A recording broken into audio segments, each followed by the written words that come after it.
You. So today we are talking about networking 101, and I think that a lot of you may have just thrown up in your mouth a little bit, and that's totally okay. That is what a lot of us feel whenever we bring up the term, the idea, the concept of networking, because we're like, it's not because we don't like people. I think most of us, in some capacity, like people, um, but it's because it's awkward and because we don't know if we're doing it right, and we don't really even understand the goal or how to get to the goal and all of that stuff, right? And so today I'm just going to go over networking 101 that you can do for your home-based business, okay? I remember when I first started my agency, and this is when I still lived in Iowa, right? So when I first started my agency, I needed to network. I needed to get out and I needed to do things with the peoples, and I was still at that point, I no longer am, which thank goodness, but at that point, I was still in the throes of having like 20 massive panic attacks a day. Okay, so networking just added to that. Even driving to a networking event, I'm like, oh, I cannot. Like I'm an introvert anyway. Most of you guys know that. But driving to a networking event where pretty much every conversation, where I'm not going to know anybody for the most part, and pretty much every conversation is going to be built around how's the weather, what do you do, it's just mind numbing to me. um my personality and my brain works in a way that, like, I want to get deep. I want to talk about things. I want to talk about stuff that matters. And so whenever we talk about like this high level stuff, I'm just like, oh, I can't. And now I've got this new fun thing that I do. It's not new, but I realize it now because my husband told me about it. First I saw Nora do it and I'm like, okay. And then Mike's like, you do that too. And I'm like, oh gosh, okay. Here's what happens, you guys. This is wild. Um, this is how you know I have somehow dissociated when we're talking. And it doesn't mean that I don't like what you're talking about. It just means I've got a squirrel with symbols somewhere else because I've got ADD. So anyway, here's what actually happens. In a conversation, if I start to glaze over, I don't just look glazed over. You know the look of like glazed over. I don't just look glazed over, y'all. My eyes do this. That's fun, right? And so now I have a whole new level of anxiety of like, oh my gosh, do not let your eyes go apart, Martha. Focus, focus. And then the more that I try to make myself focus, the more I'm like, I don't know what they just said. Just focus. Don't let your eyes go. So that's me in a nutshell. If you ever see me on the struggle bus, just be like, Martha, we can talk later. It's okay. I see you're having a rough time. Anyway, that's my little networking story. So if you have a nightmare networking story, I would love to hear about it because we're all in this together. We're all trying to do the best we can.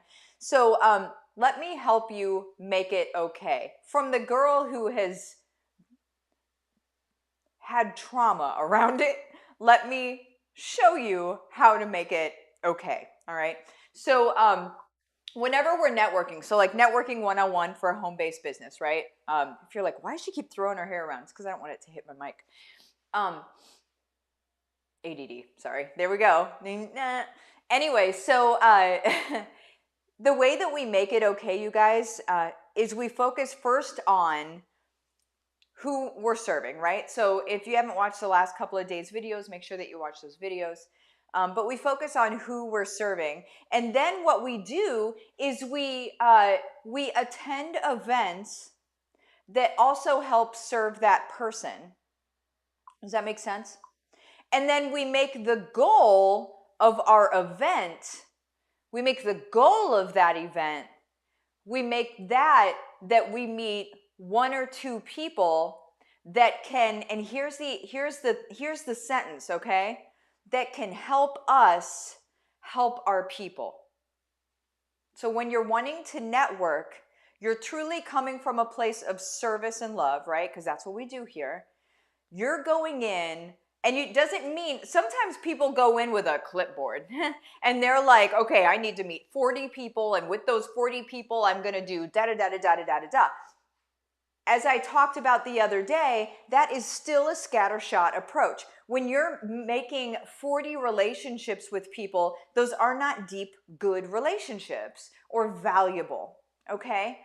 The way you make valuable relationships is you say, I'm going to meet 1 or 2 people today that are going to help me help my people.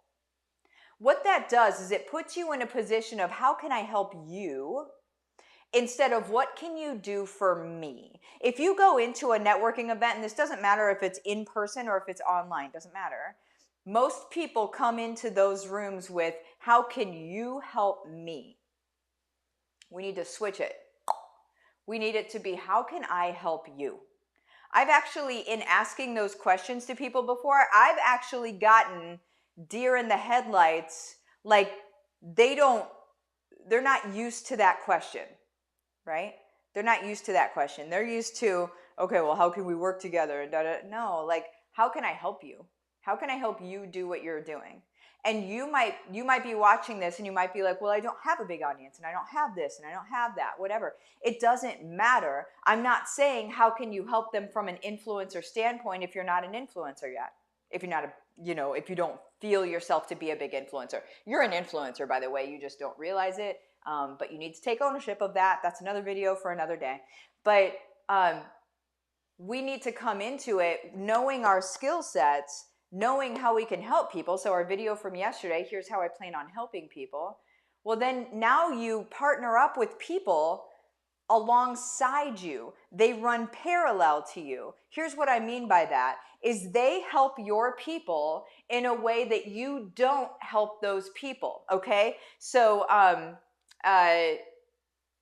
say your people are gluten-free families, right?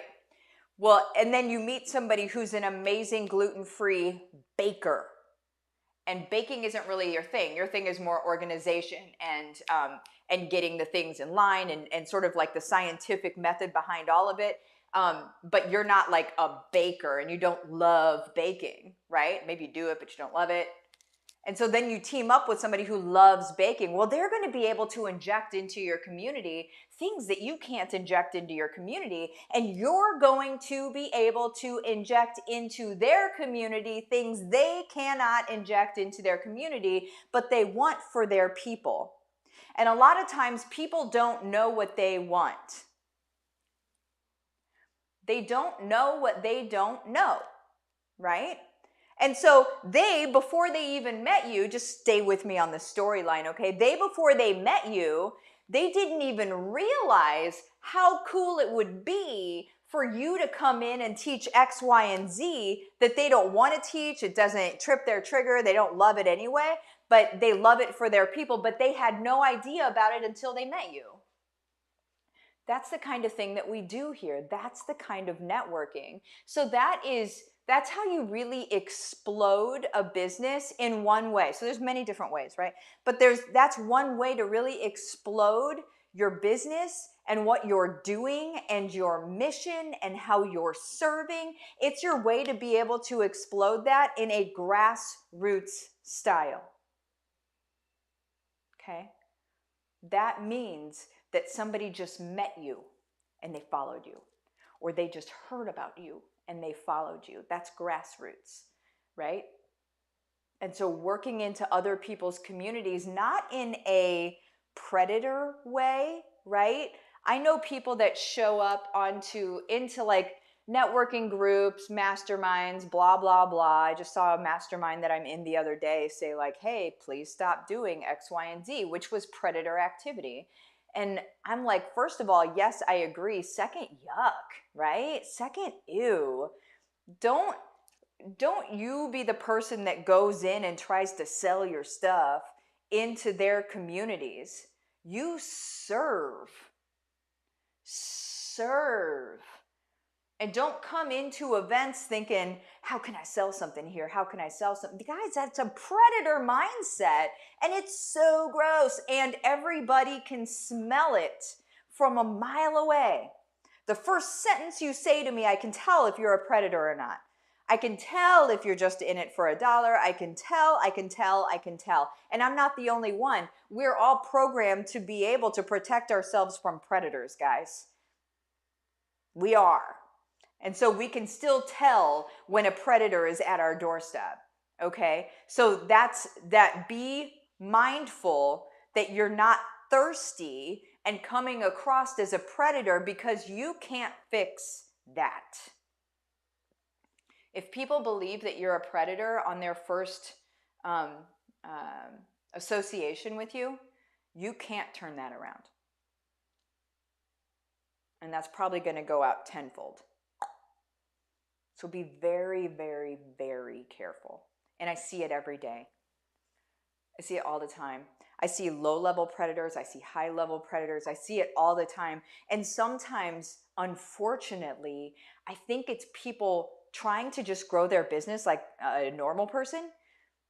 But the tactics they're using, maybe somebody taught them. I have no idea. There are people that teach predator tactics, by the way. Lots of them. They're usually on the front of rented Ferraris, so stay away from those. But anyway, they learned it from somebody, and so they just blindly did it.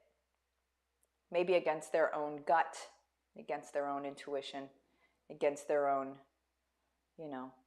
driving force. They did it anyway, and then they probably felt gross. But the thing is if something makes you feel gross, don't do it.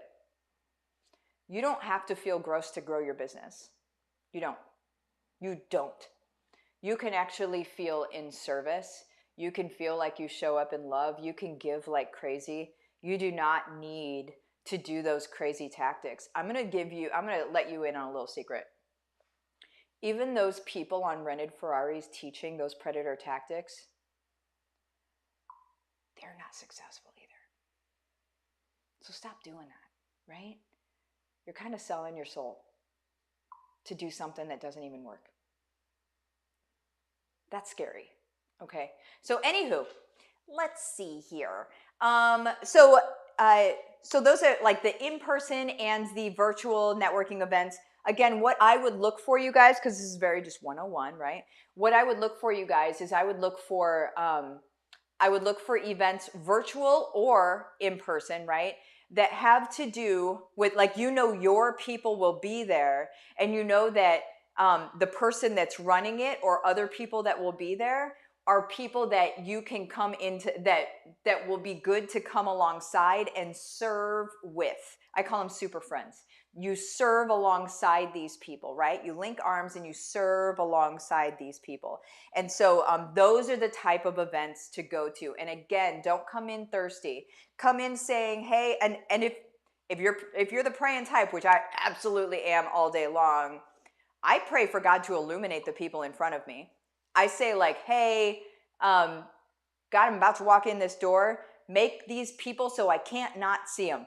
Like, make it totally obvious that these are the people that I'm supposed to be talking to, right? Like, make sure that I am fully aware the person in front of me is who I'm supposed to be talking to. And then there's crazy stuff that happens, which is really fun whenever you're working in tandem with God on things. It's very cool. But that's what I do. That's what I personally do.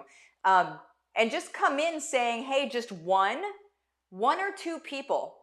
And then you're not going to disappoint yourself. And then you can spend a majority of the time talking to one person and getting deep, instead of feeling like you have to work the whole doggone room and talk to 40 people and then be like, now what just happened? You leave, your head is spinning. There's that chaos cloud again, right? Excitement, fear, anxiety. What just happened? Who did I meet? What was their name? What did they do again? All of that stuff starts happening. You're like, oh my gosh, I think I just wasted 2 hours of my life. And you probably did. So just 1 to 2 people, all right? And that's that. In the description below, I've got 2 links if you want to use them. Don't use them if you don't want to. One of the links is for my group. If you're not in a group of people that work alongside you, that love you, that lift you up, it's a free group, but I've got a ton of trainings in there. I support you guys. I put in like nuggets every once in a while. That's my sort of like home. Okay. It's called Families Creating Legacies. That link is in the description of the video. And then after that, you guys, there is also a link for the free 5-day challenge. I'm very excited about this because I'm going to show you literally how to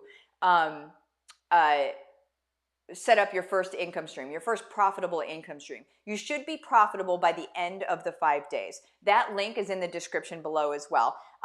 Some people have already asked to, well, a lot of people actually have already asked to join the group. I haven't opened the group just yet. So if you're here watching this and you're like, I haven't been let in just yet, it's okay. We haven't started letting people in just yet. We will.